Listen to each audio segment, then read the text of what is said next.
When it comes to quality sleep, Ashley has you covered with top mattress brands at winning prices and with special financing options available.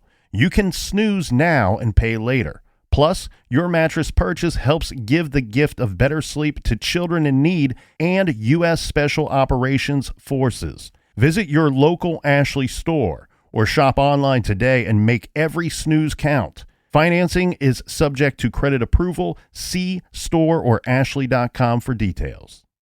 Rosetta Stone is the language learning program with a lasting impact. I've been using their app to learn French, and it's not just about memorizing words, but actually having real conversations. And it's not just French. They offer 25 languages. Right now, Rosetta Stone has an awesome holiday deal, 50% off their lifetime membership. Every language, unlimited access forever. For anyone keen on diving deep into a new language, check out rosettastone.com. It's a game changer.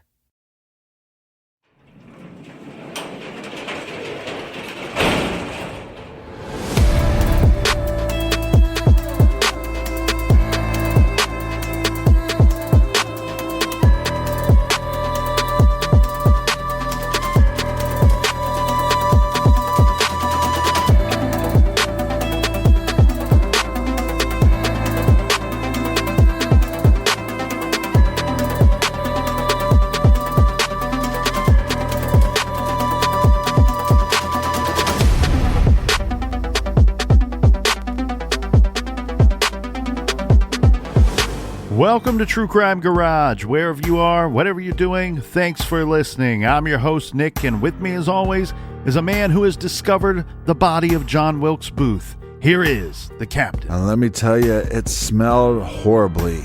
It's good to be seen. Good to see you. Thanks for listening. Thanks for telling a friend.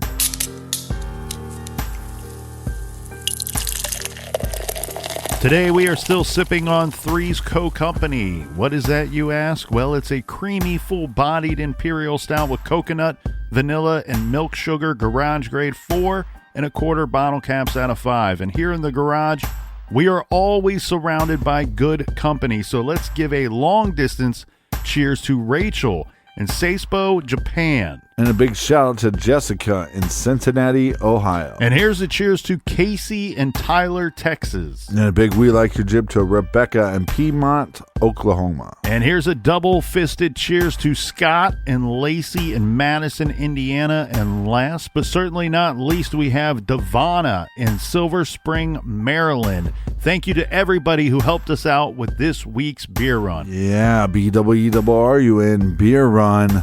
Make sure you're patient with us. We are behind. But if you haven't donated, you need to. Pitch in, do your part to save Parts Unknown.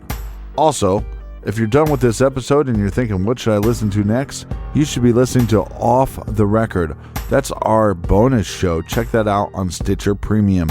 And that's enough of the business. All right, everybody, gather around, grab a chair, grab a beer. Let's talk some true crime.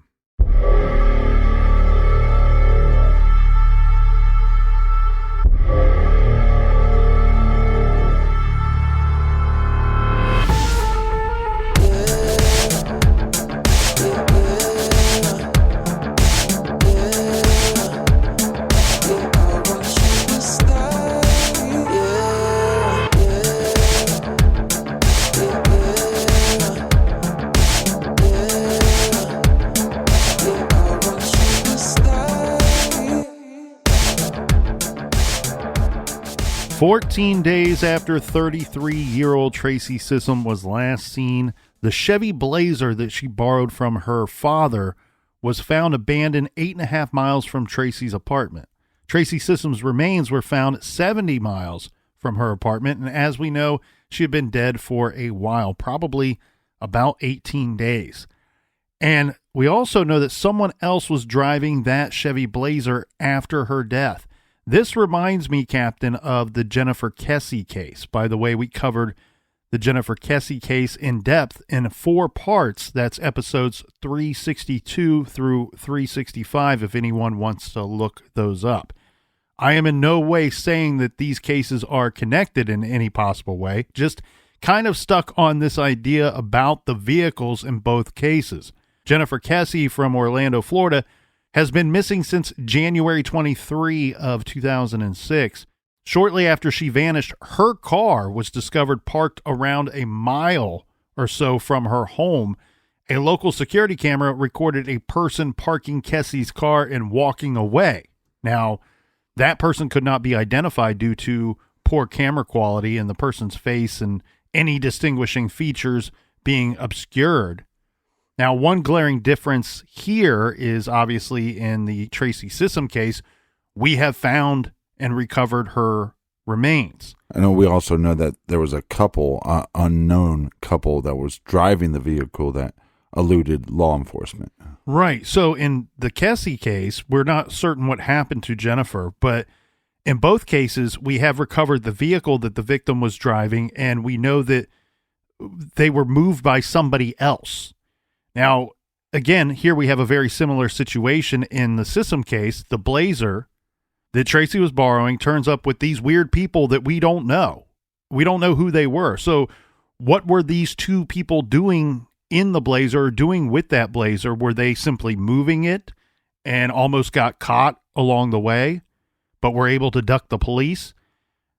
Or were they responsible for, does this mean that they're responsible for Tracy's murder? Or do we have something else going on here, Captain? Because we have discussed this several times before in other cases here in the garage. Could this be just one of those weird and rare situations that the real killer simply gets lucky and the case becomes more confusing for detectives because our killer got lucky? And what I mean by that is there seems to be a pretty general belief shared amongst a lot of people that these two people that were seen driving the Blazer and then fleeing the vehicle, that they're just part of the story, but don't really have anything to do with what happened to Tracy Sissom. Well, what we know about Tracy is that her body was dumped into a rural area, a street that most people wouldn't travel on unless it was a local situation. Mm-hmm.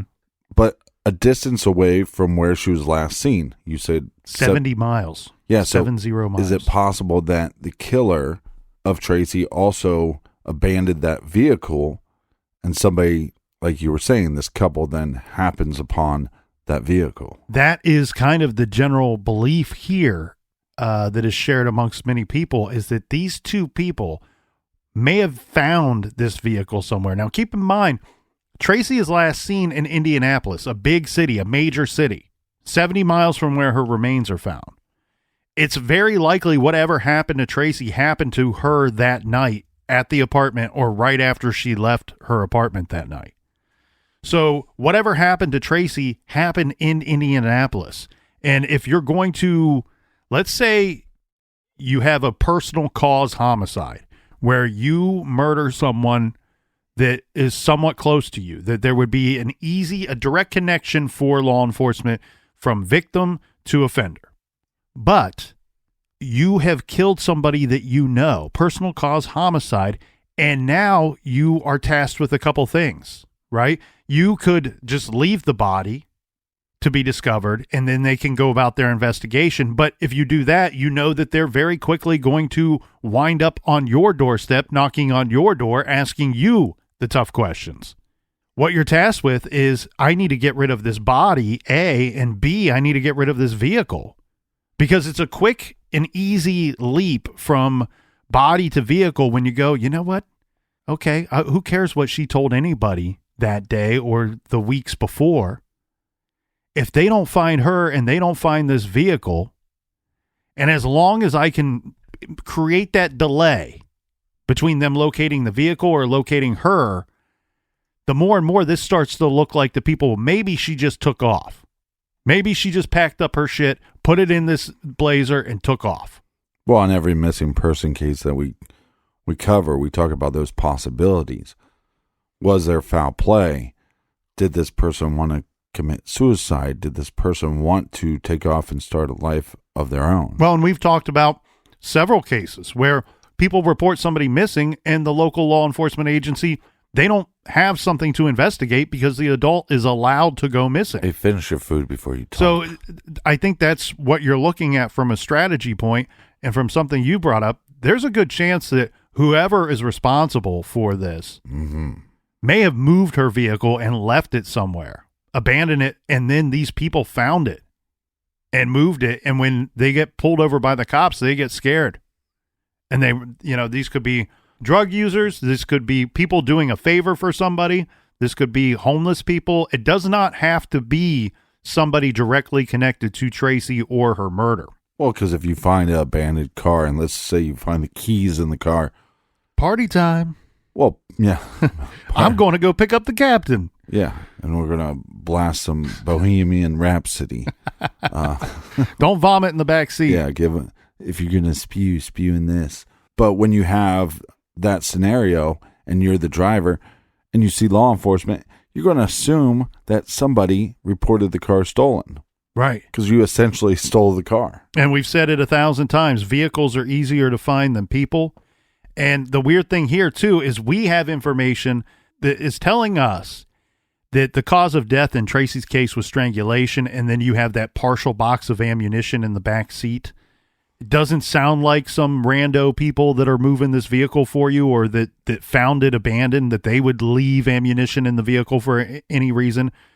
That's just another confusing part of the story that may really have nothing to do with anything other than, again, if you could create a paper trail between that partial box of ammunition and somebody else, especially somebody in Tracy's inner circle, well, now we have a problem. Now we have something to talk about and something to investigate. Like you're also saying, a really good strategy, if something happened in Indianapolis, have the vehicle be in Indianapolis. Yep. Even if it's 10 miles from where Tracy would have been, you're not going to be thinking about trying to locate a body 75 miles away. Once you find that vehicle, you're going to go, okay, well, now her apartment is considered a crime scene, and this vehicle is now considered a crime scene. So you might, again, you would have to put 1 + 1 + 1 = 3, Mm-hmm. Yeah, your strategy would be to want that vehicle to be in Indianapolis, or as Chaz Barkley would say, in the Annapolis.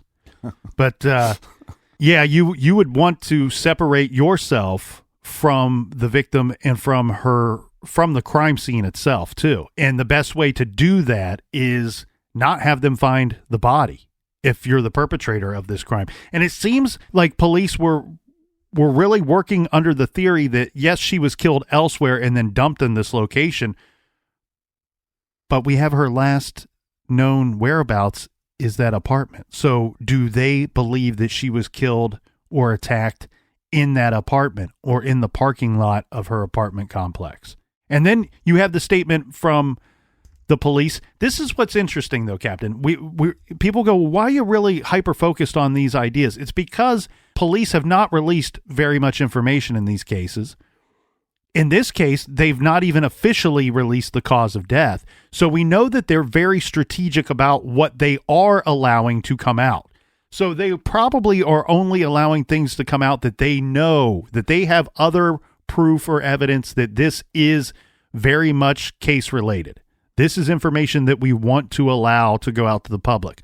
And what was that one statement that they had? That a neighbor or neighbors had seen a suspicious vehicle that they reported to be possibly a dark SUV.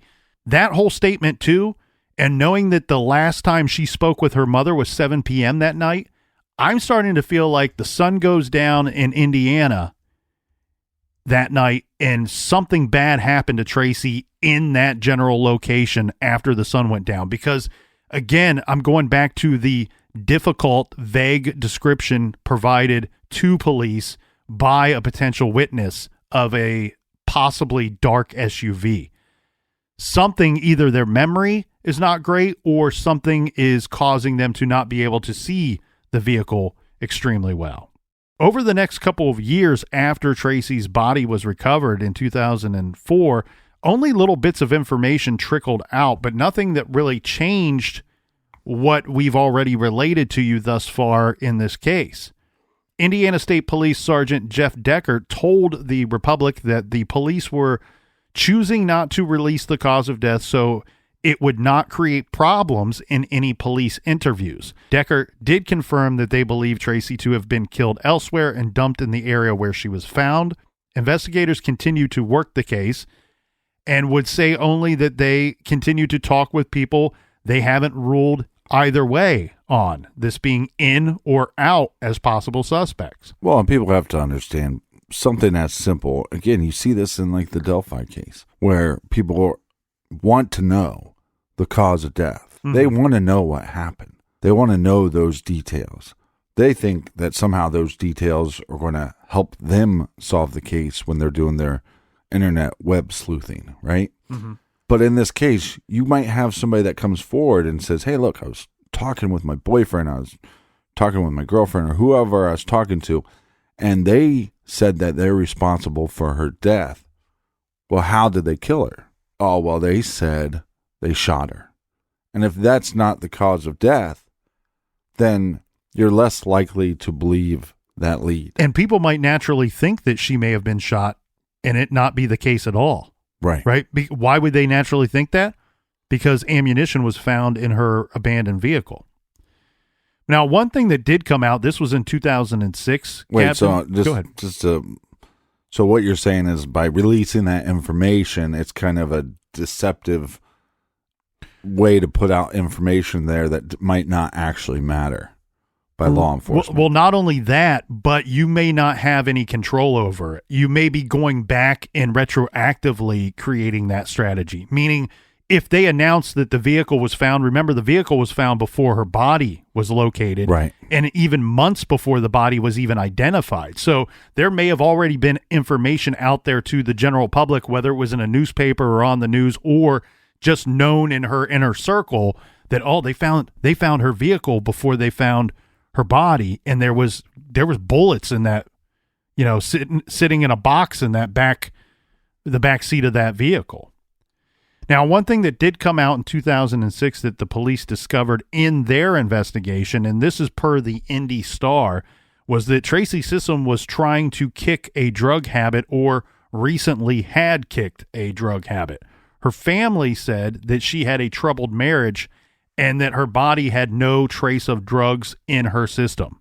So there was a toxicology report done on the body, on the remains, and there were no drugs found to be in her system at the time of her death. Well, and that's what I wondered because, in the missing or the vanishing women case in Cocompany, there was several victims that they thought were just overdoses. Right. And so if there's an overdose at a party, they don't know what to do. And because they're all drug addicts struggling with that addiction, they don't want to go to jail. So then they get rid of the body. Well, in this case, we know for sure that it's a homicide. The people who know Tracy told us that Tracy's estranged husband, Michael Sissom, had a crack cocaine habit and that he had gotten Tracy hooked on drugs as well. But we know that they were not together at the time that she disappeared. And we also know, based off of what the family has said, that she was trying to kick the habit or had kicked the habit. And then you have to go back to the toxicology report that may back up that statement that she did, in fact, kick the habit. And she ain't going back to Michael Sissom if he's hooked on drugs and part of the problem. Now, clearly, based on this clean tox screen at her autopsy, again, we know that this shows Tracy was moving forward, moving on from that addiction. But her troubles with drugs and an ongoing court situation with her first husband and her estrangement from her second husband, and again, the unknown identity of the people driving the Blazer provided a fairly long list of potential suspects, in my opinion. Yeah, I agree. In 2006, the family announced that they were offering a $10,000 reward for credible information on Tracy's death. Her sister, Shelley, told the Indy Star, quote, "We are pleading for any information anyone will have on my sister. It has been 2 long years. There is a void." It makes you wonder how cooperative these exes are with law enforcement. because you'd think that even her first husband, look, he has a dog in the fight in the sense they have children together, and he would, want to know her whereabouts, obviously, and then for his children's sake, he would want to know, one, what happened to their mother, so he can explain that to them later, but also who is responsible, and to see that justice is done for the mother of his children. Well, and along with this same announcement here, Captain, of the family offering up $10,000 reward for credible information on Tracy's death, they did quote Rebecca Sandlin, who is Tracy's mother, as saying, quote, "Someone out there did this to her. It's not fair. They are living, eating, breathing, having fun, acting like nothing happened. No, something happened. Something terrible happened."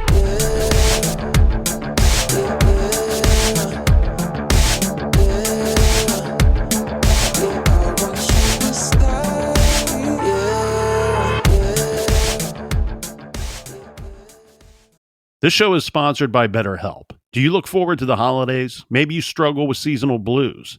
This time of year can be a lot, and it's natural to feel some sadness or even anxiety about it. But adding something new and positive to your life can counteract some of those feelings. Therapy can be a bright spot, something to look forward to make you feel grounded, and to give you the tools to manage everything going on. If you're thinking of starting therapy, give BetterHelp a try. It's entirely online, designed to be convenient, flexible, and suited to your schedule. Just fill out a brief questionnaire to get matched with a licensed therapist, and switch therapists at any time for no additional charge. Find your bright spot this season with BetterHelp. Visit BetterHelp.com/garage today to get 10% off your first month. That's BetterHelp, HELP.com/garage. Rosetta Stone is the language learning program with a lasting impact. I've been using their app to learn French, and it's not just about memorizing words, but actually having real conversations. And it's not just French. They offer 25 languages. Right now, Rosetta Stone has an awesome holiday deal, 50% off their lifetime membership. Every language, unlimited access forever.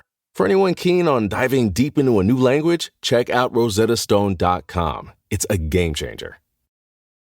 At Consumer Cellular, you get the same exact coverage as the largest carriers, but for up to half the cost. Same thing, up to half the cost. Up to half the cost for the same thing. 50% the money for 100% the same thing. I hope I'm making myself clear.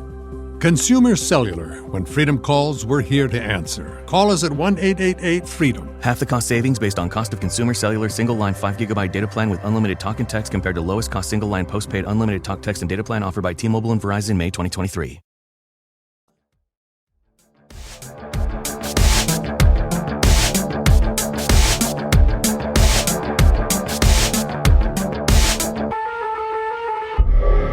All right, we're back. You filthy, filthy, filthy animals. Take a bath. I can smell you from here. Somebody in this garage needs to take a bath. Somebody stinks up in this garage. Oh, by the way, TCG10 gets you 10% off of CrimeCon in Las Vegas. And the plan is that we will be there. So that's our promo code.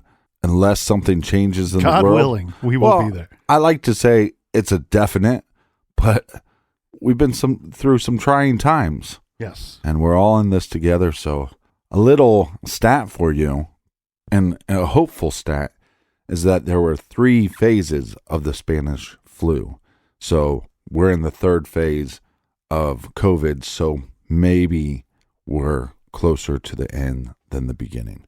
So keep your fingers crossed. And here's something that I found online here, Captain, that I want to make sure that we send out to the whole world here, because it's a case that's near and dear to our hearts. The Tony Muncie case, which was one of our bonus episodes that we released years ago and still is available to this day for purchase and download to listen to. But on Sunday, August 29th, and again, this is something I found online. This is not a direct advertisement. So don't hold my feet to the flames here, everyone. But on Sunday, August 29th at 10 p.m. Eastern, Tony's episode will be airing on TV on the Investigation Discovery Channel. So if you want to continue to follow that case, and that case was successfully solved, check that out on Sunday. Yeah, you can find our episode on our website, truecrimegarage.com, or also in the iTunes store. You can buy it directly from iTunes. I'd recommend getting the episode, listening to it, and then sitting down and watching what ID has to say. Yeah. In 2008, Tracy's case was featured on a deck of playing cards. Now, we've seen this in several other cases throughout the years. This is a deck of playing cards that is handed out to inmates in the state prison system. They will often put missing persons or unsolved homicide victims on these playing cards and give them out to the inmates because they have time to sit around and play cards, and they're hoping that maybe someone will see her picture, get a little bit of information. Maybe they know something. Maybe somebody on the inside has told them something, or maybe someone they knew on the outside told them something, and then they can pass that information along to law enforcement. Now, remember that Tracy's body was found wrapped in a quilt far from the apartment that she was vacating, found in rural Brown County. Investigators said that they had not been able to uncover any nexus between Tracy and that area.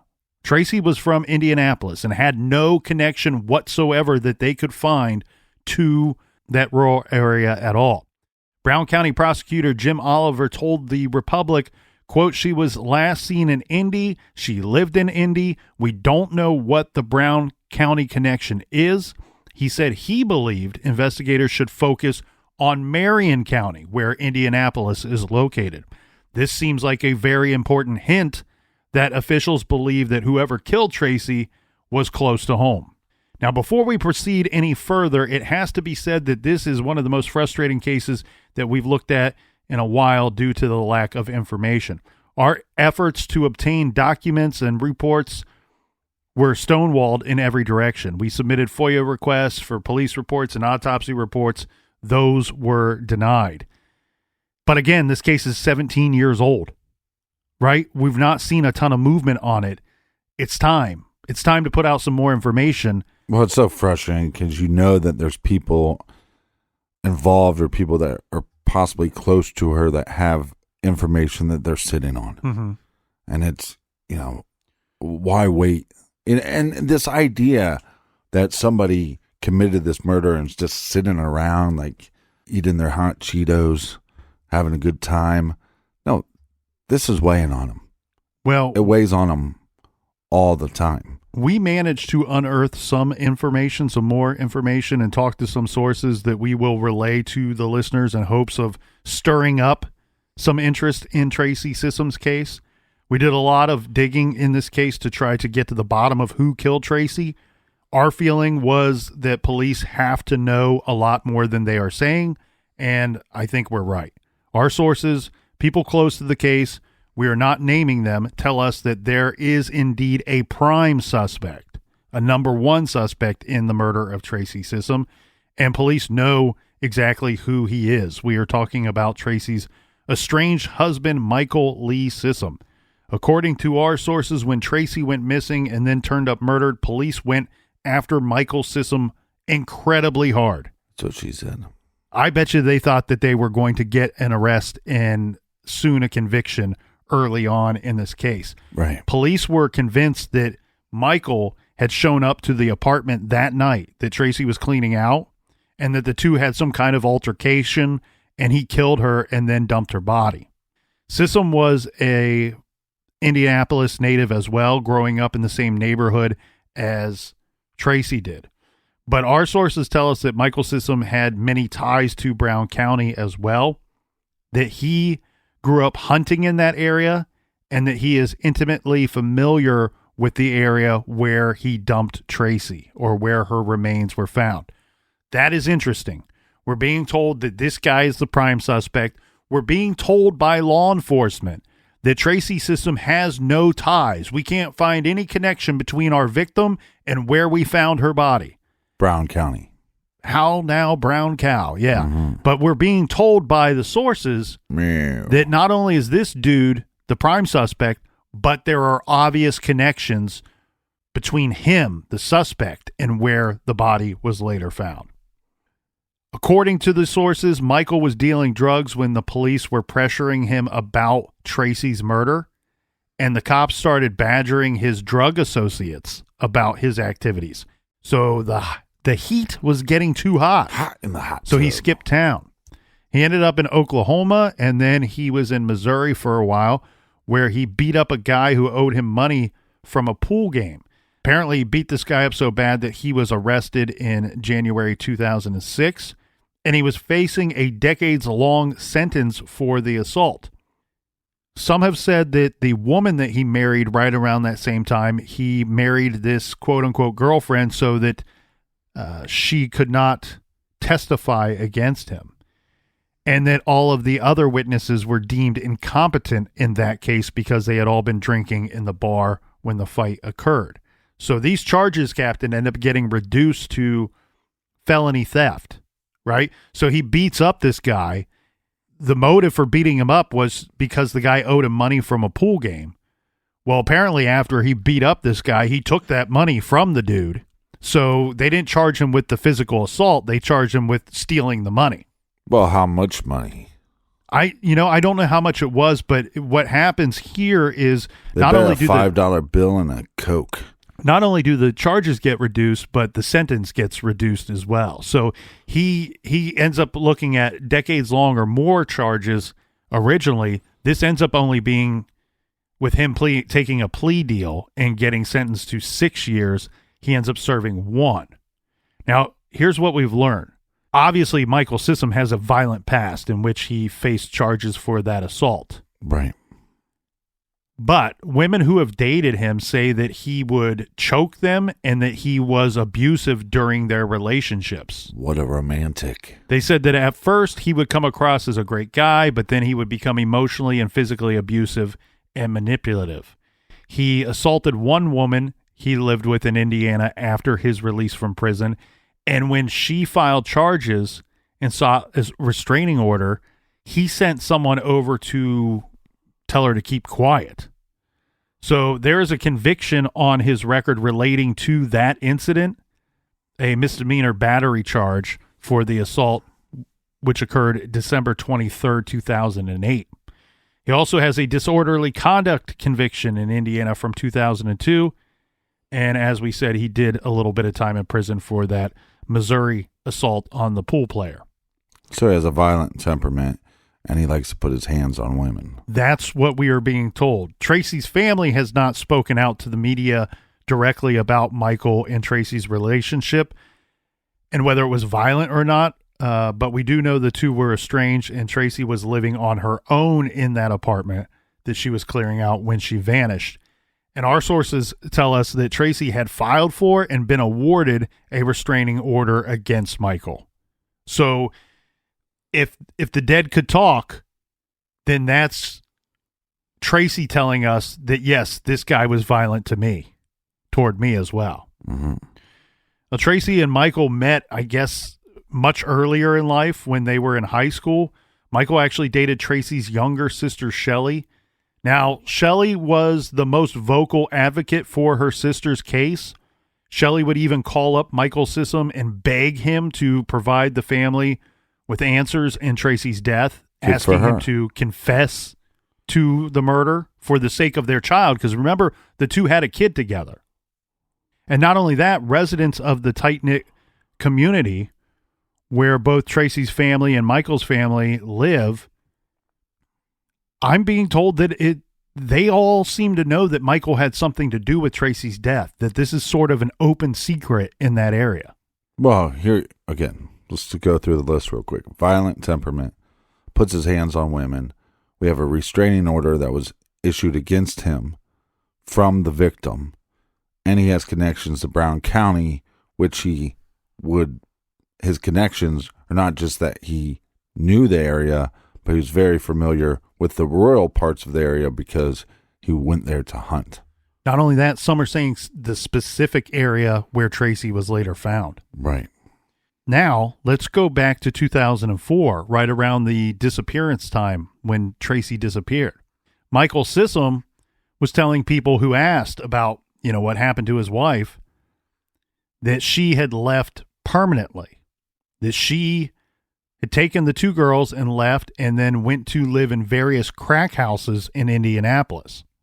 He said that he had gotten her out of the crack houses and moved her in with his mother, and that one day she went to pick up her child support payment from her ex-husband, and he warned her not to blow it on drugs, and she just never came back.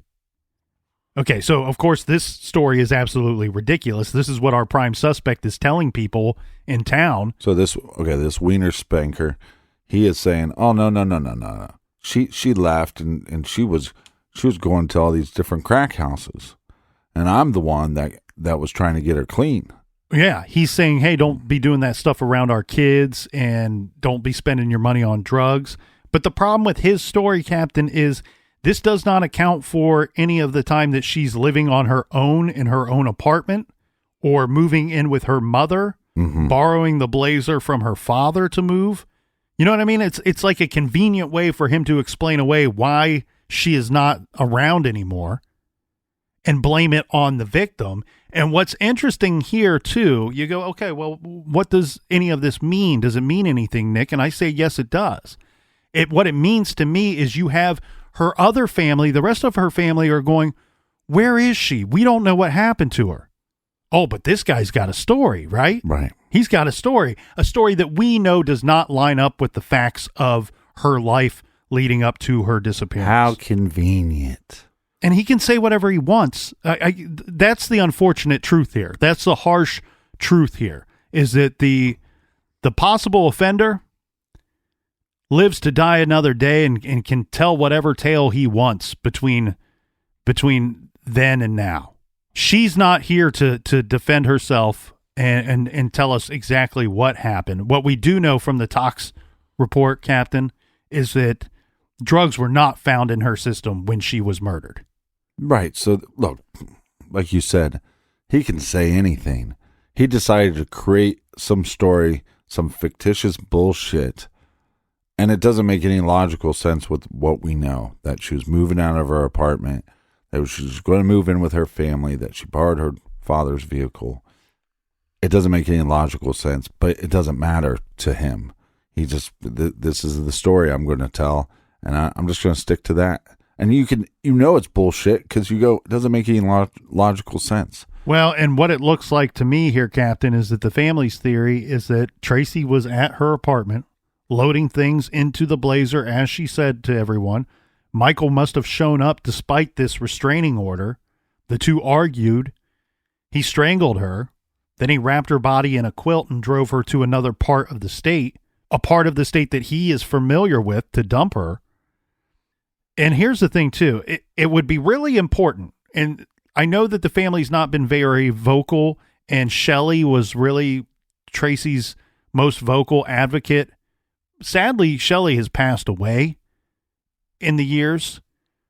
So it would be really interesting to know, and I think it would be important to know, whether the quilt Tracy was wrapped up in, was this recognized by her family as one that belonged to her or the family? Or is this something that we can put up there and say, look, this quilt did not come from the victim, did not come from the victim's family. The best explanation we would have is that it belonged to the killer. Well, and the tough thing here, again, is if the point of interception or the point of abduction is her apartment, what was she doing at the time? She was packing up stuff. So the killer would have plenty of opportunity, especially when you're moving, you have your boxes everywhere and things are open and you're packing blankets that you normally don't use. Did they just pull this quilt from her own belongings? Did they move her body with her father's blazer? Mm-hmm. These are things obviously we don't know, but a very good point. If the family goes, we don't know whose quilt this is. Never seen it before. But then the difficult thing is if you say, well, this quilt is from her ex-husband, well, one could argue, well, maybe she took that with her when she moved out. Mm-hmm. So that becomes the difficulty thing. Or if you go, well, that quilt is from his mother's house or something, I still think that becomes difficult to prove because they did have a relationship. They were married. They did live together for a time period. Some of his belongings could have become hers. Another thing that would be very helpful to know is what happened with this Chevy Blazer, right? How did it get into the possession of this man and woman who ditched it when they were pulled over by police? Well, I would bet money that maybe her ex, he's sitting there going, oh, yeah, I had to go around to different crack houses and get her out of those crack houses. Okay, you're a crackhead yourself.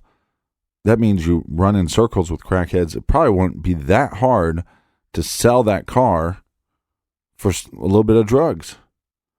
It's a nice vehicle. Hey, if you just give me some drugs, I'll give you this vehicle. Well, and look, he's not a great guy. He's not even a good guy, right? This Michael guy that we've discussed. Oh, he's a bag of shit. But everything I've been told is he's an intelligent man, and that would not be dumb enough to, if he killed Tracy, he would not be dumb enough to be driving around the Chevy Blazer.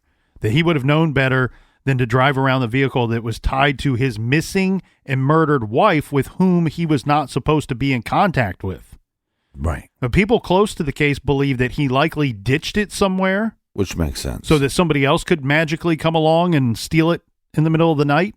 Or that maybe, if he is dealing drugs, then maybe he traded it off to one of his drug associates or called in a favor from somebody. Well, again, that goes back to the circle of people that he runs around with. You have a currency that's different than money because you have addicts. Mm-hmm. And so sometimes they'll do things that they normally wouldn't do.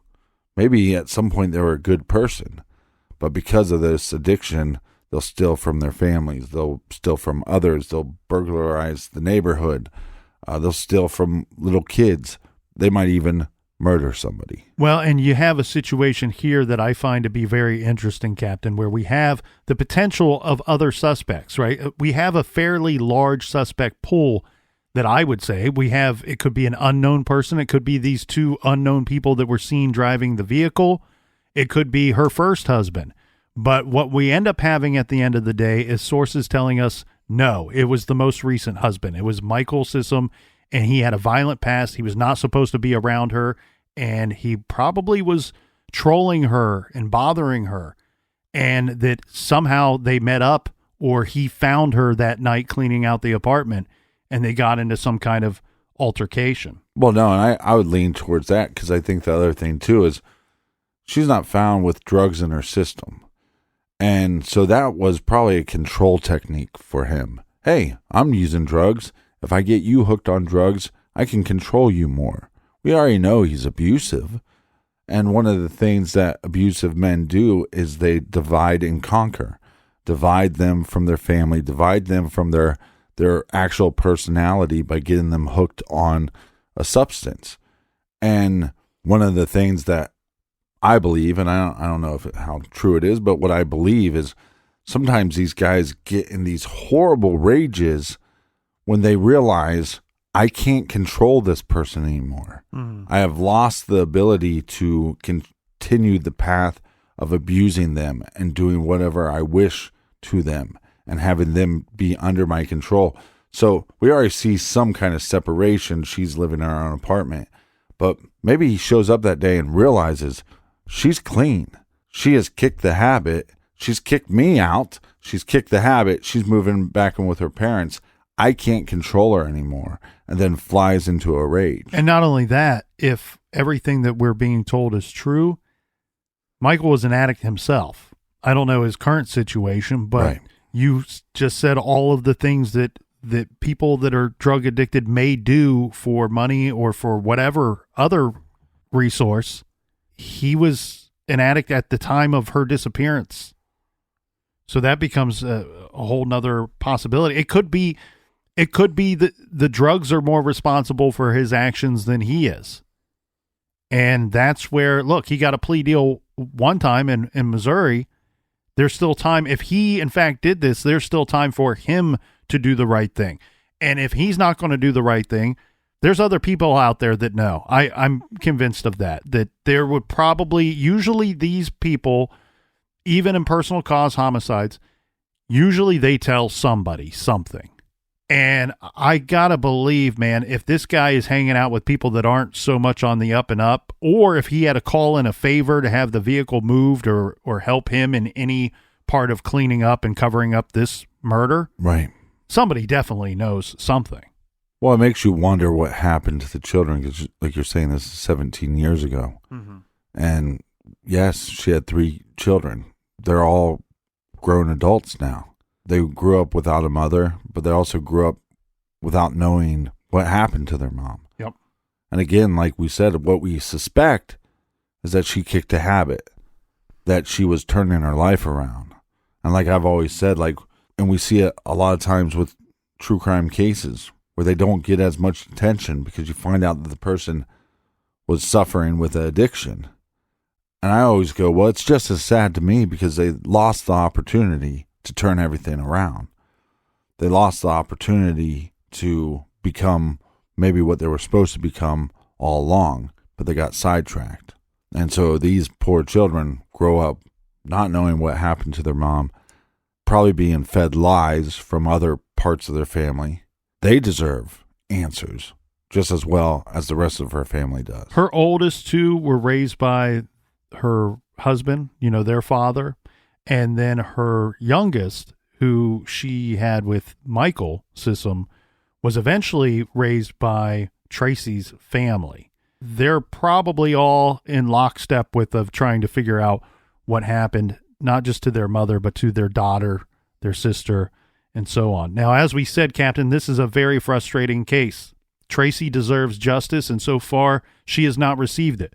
Based on what we were able to learn, this is one of those cases, like another Indiana case that we've covered of a murdered wife, Sharice Bingham, where police know who did it. But for whatever reason, the powers that be don't feel like they have enough to bring charges.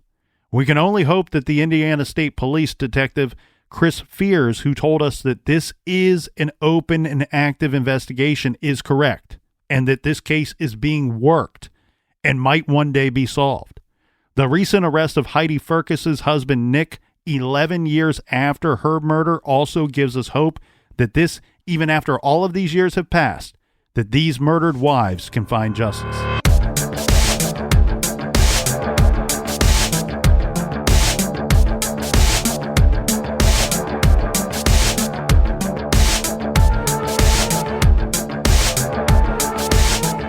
If you have any information that can help in this case of Tracy Sissom or any of the other Indiana cases that we have mentioned in today's podcast, please contact the Indiana State Police at 1-317-232-8262, or for other ways to reach out to the Indiana State Police, you can go on their website at in.gov. Can't thank you guys enough. You filthy animals. Can't thank you enough for listening to us every week in the garage, joining us in here, being our friends, being our buddies. And for that, we got a little something for you. How about some recommended reading? Thank you, Captain. This week we are recommending The Corridor Killer by prolific and New York Times best-selling true crime author Katherine Ramsland. This book, The Corridor Killer, is not about just one particular killer, but about several true crime stories from the great state of Delaware. Check out The Corridor Killer, and for more recommendations, visit us at truecrimegarage.com. Till next week, be good, be kind, and don't litter.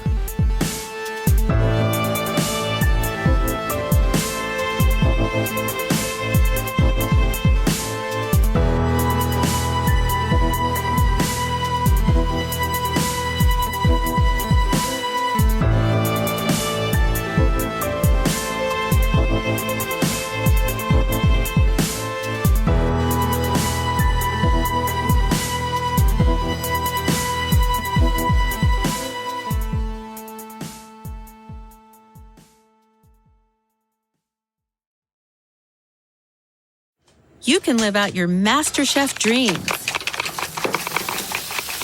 when you find a professional on Angie to tackle your dream kitchen remodel. Connect with skilled professionals to get all your home projects done well. Inside to outside, repairs to renovations. Get started on the Angie app or visit Angie.com today. You can do this when you Angie that.